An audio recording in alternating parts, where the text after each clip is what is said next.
Sahabat Imaji, kembali lagi bersama admin di Imaji Malam.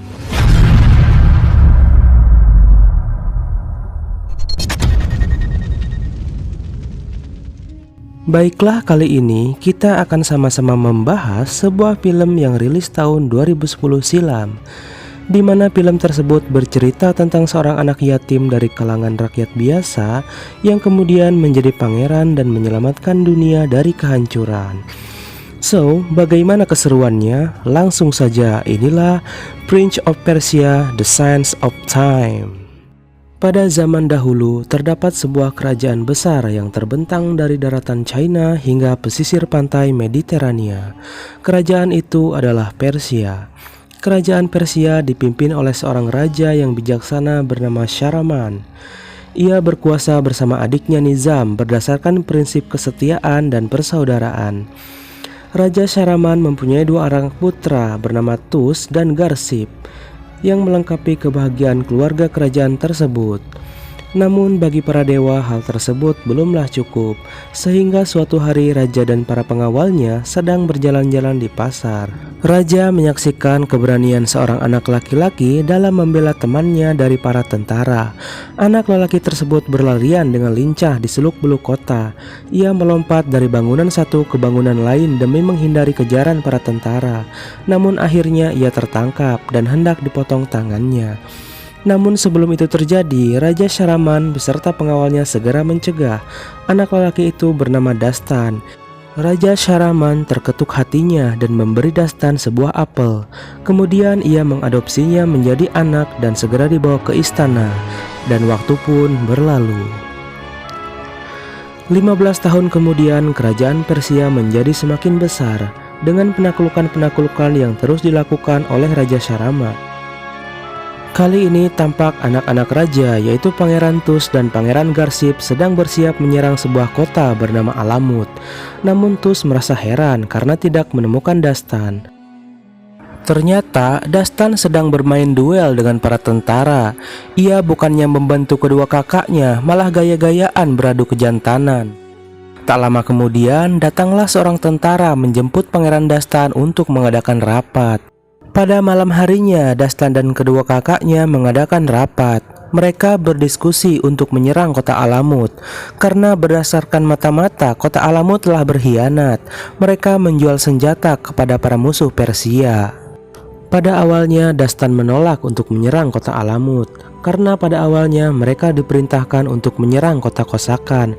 Namun Dastan kalah suara dan mereka akan tetap menyerang kota Alamut saat subuh. Kali ini Tus menunjuk Garsib untuk berada di garis depan karena menganggap Dastan belum siap.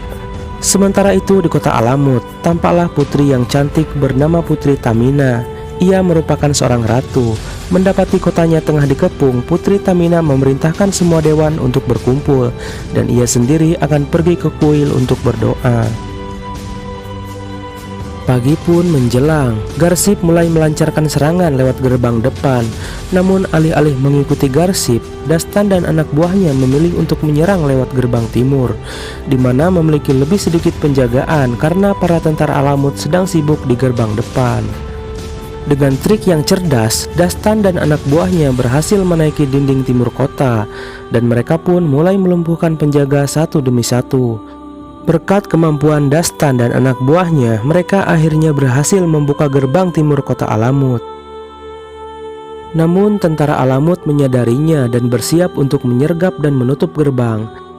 Dastan berpikir dan kemudian naik menuju menara. Ia menghancurkan menara minyak dan membakarnya, sehingga tentara Alamut pun berhamburan dan tentara Persia berhasil memasuki kota.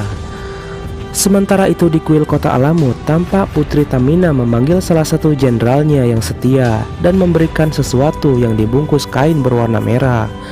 Putri memerintahkan sang jenderal untuk mengamankan benda tersebut dan jenderal pun segera pergi untuk melaksanakannya. Kembali keluar di mana pertarungan semakin sengit, jenderal dan utusan Putri Tamina tiba-tiba muncul dengan kudanya dan kini berhadapan satu lawan satu dengan Dastan. Namun pada akhirnya Dastan berhasil melumpuhkannya. Dastan pun merasa tertarik dan mengambil bungkusan yang dibawa Jenderal Alamut. Ia kemudian membukanya dan tampaklah belati kuno berhiaskan aksara aneh dan memiliki gagang kaca. Dastan merasa heran karena belati tersebut tampak tumpul dan tidak menarik. Singkat cerita, kemenangan akhirnya berada di tangan Persia dan Alamut berhasil ditaklukkan. Tus dan anak buahnya menerobos kuil dan mendapati Putri Tamina tengah berdoa. Tus akhirnya membenarkan rumor yang beredar bahwa Putri Tamina sangatlah cantik setelah melihat dengan mata kepalanya sendiri. Nizam segera menjelaskan sebab mereka menyerang Alamut, bahwa Alamut dikabarkan menjual senjata kepada kerajaan Kosakan atau musuh Persia. Namun Putri Tamina menolak dengan tegas bahwa ia tidak pernah melakukannya. Bahkan Alamut tidak memiliki satupun tempat pandai besi. Namun Tus memiliki solusi lain. Ia akan mengampuni Alamut dan Putri Tamina asalkan Putri Tamina bersedia menikah dengan Pangeran Tus. Dan Putri Tamina pun menyetujuinya asalkan rakyat Alamut bisa diperlakukan dengan baik. Sementara itu, Raja Sharaman yang mendengar kabar penaklukan kota Alamut segera tiba beserta pengawalnya. Pada awalnya, ia sangat marah karena seharusnya yang ditaklukkan adalah Kosakan dan bukanlah Alamut. Raja Sharaman menganggap Alamut adalah kota suci dan tidak boleh ditaklukkan. Namun Tus bersikeras bahwa Alamut telah berkhianat dengan menjual senjata. Hari berikutnya, saat acara perjamuan raja atas penaklukan Alamut, Raja Sharaman menyampaikan rasa bangganya kepada para putranya, terutama kepada Dastan yang gagah berani dan berperan penting dalam penaklukan kota ini. Ia mengatakan walaupun Dastan bukan dari kalangan bangsawan, namun ia memiliki jiwa kepemimpinan seorang raja. Kemudian Dastan memberi raja sebuah jubah kebesaran Alamut sebagai hadiah dan penghargaan tertinggi di kota itu. Selanjutnya, Tus meminta izin untuk menikahi Putri Tamina sebagai jaminan kesetiaan rakyat Alamut kepada Persia. Namun raja mengatakan bahwa Tus sudah memiliki banyak istri, sehingga menawarkan kepada Dastan untuk menikahi Putri Tamina.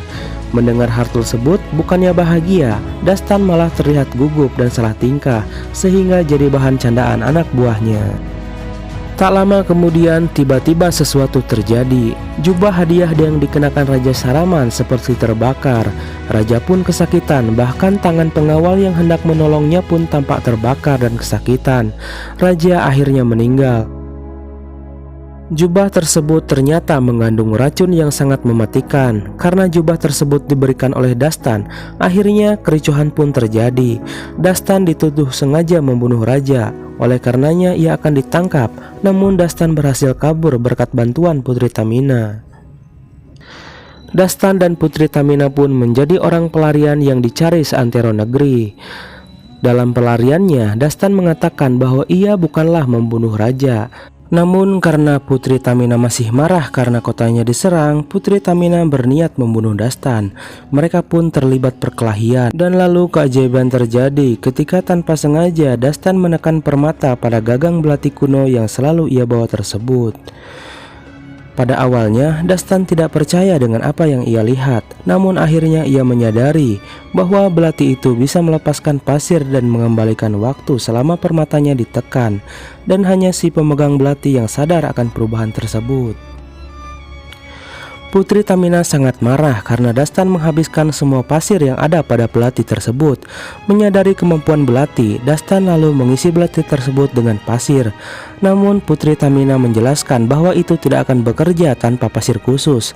Mereka pun kembali bertengkar dan kali ini Putri Tamina berhasil melumpuhkan Dastan. Dastan pun pingsan dan Putri Tamina segera kabur dengan belati kuno tersebut.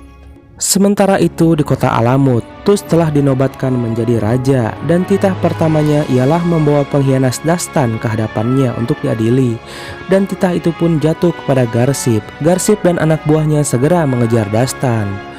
Kembali kepada Dastan yang kini sudah sadar, namun alih-alih mengejar Putri Tamina, Dastan kini malah dikepung oleh sekelompok perompak gurun yang dipimpin oleh Sheikh Amar.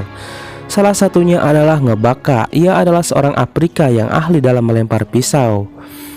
Dastan tidak kehabisan akal, ia membuat kesepakatan dengan para perompak itu dan mereka pun bersama-sama pergi menyusul Putri Tamina. Tak lama kemudian Putri Tamina ditemukan dan ditangkap. Dastan mendapatkan kembali belati kuno dan mengisinya dengan pasir dari kalung sang putri. Putri Tamina marah, namun ia tak bisa berbuat apa-apa karena dijadikan pelayan oleh para perompak dalam sebuah pertandingan burung unta. Tak lama kemudian kericuhan pun terjadi. Rupanya itu adalah muslihat Dastan dan juga Putri Tamina agar mereka bisa kabur dari tempat tersebut, dan pada akhirnya mereka pun berhasil kabur. Dengan menunggang kuda, mereka menuju Afrat, tempat Raja Sharaman akan dimakamkan. Dastan bertekad ingin menemui pamannya Nizam dan memberitahunya mengenai kekuatan belati kuno. Ia ingin mengatakan bahwa ia bukanlah pengkhianat dan pembunuh ayahnya seperti yang telah difitnahkan kepadanya selama ini. Singkat cerita, Dastan berhasil menemui pamannya Nizam. Ia mengatakan bahwa ia difitnah oleh Tus, karena Tuslah yang memberikan jubah itu kepadanya. Pada awalnya Nizam tidak percaya, namun Dastan kembali melanjutkan bahwa di Alamut terdapat senjata berupa pasir waktu yang mengisi sebuah belati, dan Tus sekarang pasti sedang mencarinya. Terbukti karena Tus saat ini tidak hadir di pemakaman ayahnya. Dastan pun percaya bahwa penyerangan ke kota suci Alamut pasti disebabkan karena keinginan Tus mendapatkan senjata tersebut dan kemudian menjadi raja. Setelah mendengar penjelasan tersebut, Nizam kemudian percaya dan ingin segera melihat belati kuno tersebut. Dastan pun memberikannya, namun ketika dibuka itu bukanlah belati kuno karena ternyata Putri Tamina sudah menukarnya lebih dulu. Di sini ini Dastan merasa heran karena tangan Nizam terbakar. Ia pun merasa curiga karena seingatnya Nizam tidak bersentuhan langsung dengan jubah itu. Instingnya bekerja dengan cepat dan sesuai dugaannya anak panah tiba-tiba melesat menyerangnya. Dastan berlari dengan hati yang hancur. Pamannya Nizam ternyata tidak mempercayainya, dan dengan fakta yang ada kemungkinan bahwa pamannya lah yang selama ini telah berkhianat. Dastan pun berlari hingga akhirnya pasukan Garsip menemukannya. Garsip pun mengejarnya dan terjadilah pertarungan 1 lawan 1 antara Dastan dengan Garsip. Dan pertarungan kali ini dimenangkan oleh Dastan dan ia pun kembali kabur. Sementara itu di Alamut, Nizam berbohong kepada Tus bahwa Dastan menemuinya dan hendak membunuhnya. Nizam berusaha meyakinkan Tus bahwa Dastan tidak perlu diadili dan harus segera dibunuh. Namun Tus tidak sependapat. Ia bersikeras akan mengadili Dastan di hadapan umum terlebih dahulu sebelum menghukumnya. Sementara itu di markas Hasanshin atau suku pembunuh yang jasanya sering digunakan oleh kerajaan, tampak Nizam tengah menemui pemimpin kelompok tersebut dan memberikan misi untuk membunuh Dastan. Sementara Dastan kembali menyusul Tamina, ia sudah menyadari fakta sebenarnya bahwa yang membunuh raja adalah Nizam dan bukanlah Tus. Sejurus kemudian Dastan mendapatkan kembali belati kuno tersebut, namun mereka terjebak ke dalam badai pasir.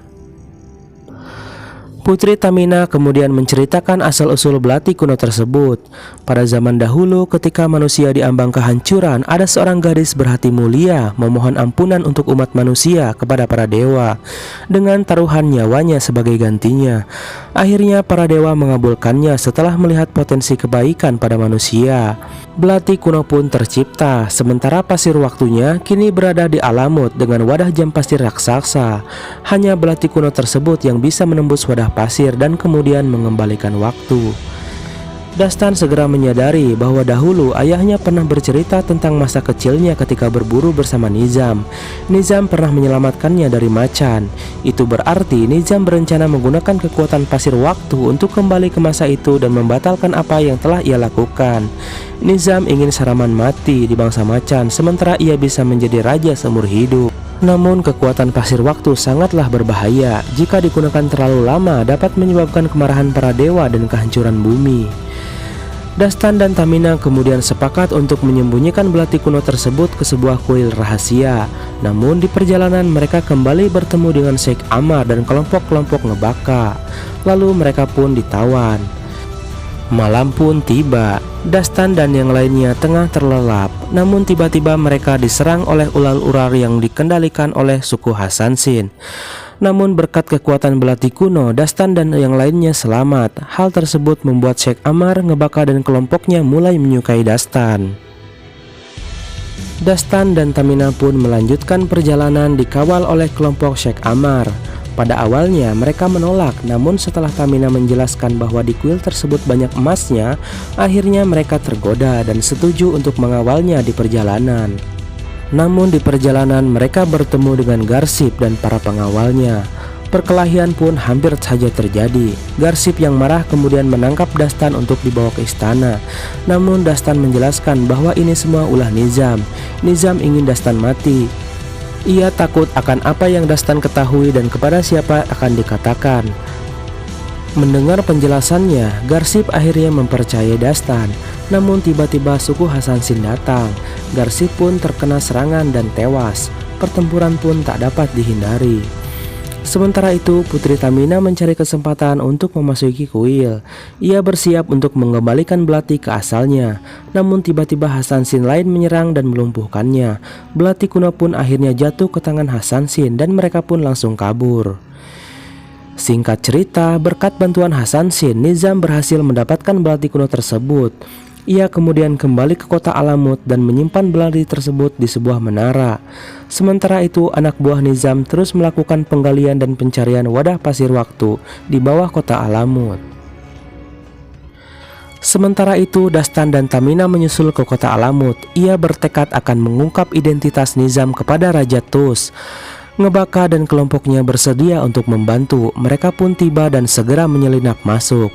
Ngebaka segera pergi ke menara di mana belati kuno disimpan. Ngebaka pun berduel dengan suku Hasanshin pelempar pisau yang telah membunuh Garsip. Mereka bertarung dengan sengit sampai keduanya terkena serangan. Hasanshin pun akhirnya tewas, begitu pula dengan Ngebaka. Pisau beracun telah menembus dadanya. Ia pun tewas. Namun sebelum tewas, ia berhasil mendapatkan kembali belati kuno dan melemparnya keluar menara dan jatuh tepat di hadapan Dastan. Nizam pun sangat marah karena belati kunonya telah hilang. Sementara itu, pasir waktu telah ditemukan di bawah kota Alamut. Di sisi lain, Dastan berhasil menemui Tus. Ia menjelaskan kepada Tus perihal pengkhianatan Nizam dan kekuatan dari belati kuno. Namun Tus tidak mempercayainya. Dastan pun melakukan pengorbanan. Ia membunuh dirinya dengan belati kuno tersebut tepat di saat Nizam datang. Tus yang terkejut sekaligus terharu akan kesungguhan Dastan. Ia menekan permata pada belati kuno tersebut dan keajaiban pun terjadi. Melihat dengan mata kepalanya sendiri, Tus akhirnya mempercayai Dastan. Namun Nizam datang dan membunuh Tus. Ia datang bersama seorang Hasanshin. Nizam pun merebut kembali belati kuno tersebut dan kemudian berlalu. Tamina datang sesaat sebelum Hasanshin membunuh Dastan. Hasanshin pun terkejut, namun akhirnya ia bisa dilumpuhkan. Tamina akhirnya menyadari bahwa Hasanshin tersebut adalah pendeta di kuil Alamut yang berkhianat. Oleh karena itulah pasir waktu dengan mudah dapat ditemukan. Nizam dengan belati kunonya segera menuju pasir, sementara Dastan dan Tamina segera menyusul untuk menghentikannya. Namun karena aktivitas penggalian, jalan ke pasir waktu akhirnya runtuh. Dastan pun berjuang mati-matian melalui reruntuhan kuil. Ia akhirnya berhasil, namun lagi-lagi seorang Hasanshin menghalanginya. Beruntung Tamina segera datang dan membunuh Hasanshin tersebut. Mereka pun berciuman untuk pertama kalinya.